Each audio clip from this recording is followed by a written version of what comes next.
would be thrown out of the White House. Okay. So here's a woman. He says any other president would be gone for a relationship he had with a porn star, one night stand. He had a consensual relationship, which she says was a consensual relationship before he became president. Now, here is a montage of the news reaction when Bill Clinton, who was president, was exposed for not only having an affair in the Oval Office, but was accused of Paula Jones of sexual harassment, was accused by Kathleen Willey, I think it's pronounced, of chasing her around the Oval Office and grabbing at her, was accused by Juanita Broaddrick of a brutal and bloody rape. Here is your news media at work covering those stories back in the day. Some sleazy woman with big hair coming out of the trailer Wait a park. minute. I think she's a dubious witness. I really do. We've got an awful lot to talk about this week, including the sexual harassment suit against the president. Of course, in that one, it's tough to figure out who's really being harassed. Sam not trying to hurt the president? Does she say that with a straight face?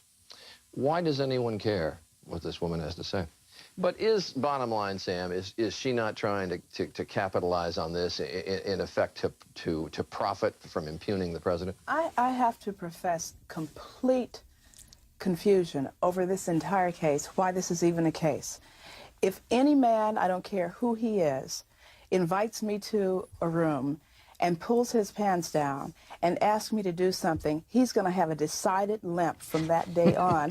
And I go on with my life. I don't need to sue anyone. It doesn't traumatize me. I don't understand why this is even a case to begin with. The story doesn't deserve to be dignified by being broadcast and displayed. What I find fascinating about this case is that we've sunk so low now that a charge of this magnitude can be leveled against the President of the United States with next to no evidence at all. I think that's outrageous. I was reading either in Time or Newsweek that even the woman herself, Juanita Broaddrick, said she hoped that this thing went away this week. And even she was sick of hearing about it. It's her story. But. Well, let's hope she gets her way with that. Are we going to look back on this time 100 years from now the way we look back on Salem? We're reaching the point where we're going to wind up with government by goody-goodies, government by people who have done nothing in their life except walk the straight and narrow, who have no creative thoughts. We're going to look back on this 100 years from now and say we drove some of our best people out of politics. I wonder what Joe Klein is thinking now. That was Dan Rather talking to Don Imus. Yeah, I hope she gets her wish and she goes away, and I hope it all goes away.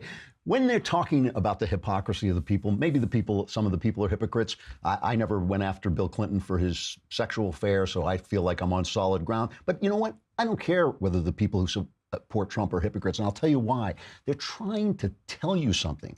They sent an admittedly flawed man, like all of us are flawed men and women. They sent a flawed man to the White House because they couldn't get your damned attention, you million little Barack Obamas, all talking to each other. They couldn't get your attention. You would not listen to them. And now, they say...